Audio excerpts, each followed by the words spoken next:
আল্লাহর মোহাব্বত, নবীর আদর্শ মেনে চলো। ও আমার কলিজার যুবক বাবারা, রহমতের নবীর আদর্শ এমন সুন্দর আদর্শ, জমিনে এমন সুন্দর আদর্শ আর কারো কাছে আসেনি। সত্য কথা কয় যুবকেরা, আছে? থাকলে বল। তাহলে আমি নবীরটা বাদ দিয়ে আমি তাকেও আর একজনের কাছে ভালো আদর্শ আছে। পারলে বলো না যে নবীর থেকে শেখ মুজিবুর রহমানের আদর্শ ভালো, তাহলে আমি নবীরটা বাদ দিয়া শেখ সাহেবেরটা নিব।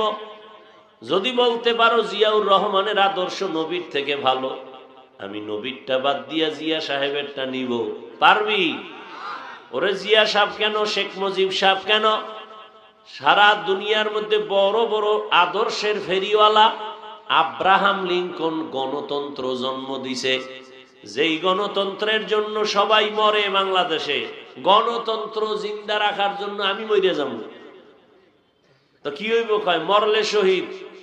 একটা গণতন্ত্র মতবাদ মানে কুফুরি, এই কুফুরি মতবাদকে জিন্দা করে মরবে, এতে বলে শহীদ।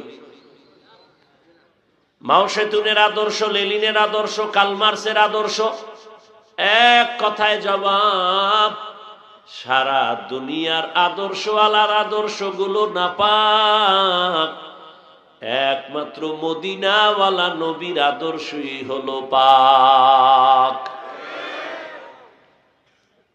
সত্য কথা মানতে সমস্যা কি বাবা? দুনিয়ার মানুষের আদর্শ না পাক কেন? খায় না পাক, ওর দেমাগ না পাক। 3 বেলা খাইয়া মদ পান করলে ওর দেমাগ ঠিক আছে? কথা বল না কেন? মদ পান করিয়া বউরে মা কয়, দেমাগ ঠিক। মদের বোতল লইয়া ঘুরে আর কয় গোটা দেশ এখন আমার মালিকানায়। বউ কয় ঘরে তো চাউল নাই, কয় এটা তো বোতলের দোষ, আমার কি? তাহলে দেমাগ ভালো না খারাপ?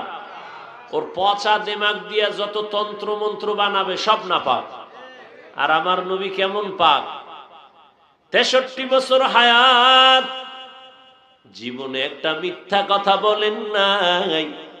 কেমন মায়ার নবী আমার, 63 বছর হায়াতে কোনোদিন একটা গালি কাউকে দেন নাই। হাজারো গালি নবীকে দিয়েছে সামনে দাঁড়ায়া, নবী জীবনে একটা গালির জবাবও দেন নাই। কেমন রহমতের নবী আমার, রহমতের নবী দুটা চোখ দিয়া কোনোদিন কারো দিকে গরম ভাবে তাকান নাই। সেই নবীর আদর্শের উম্মত আমরা। উলামায়ে কেরাম নবীর ওয়ারিস, কিয়াম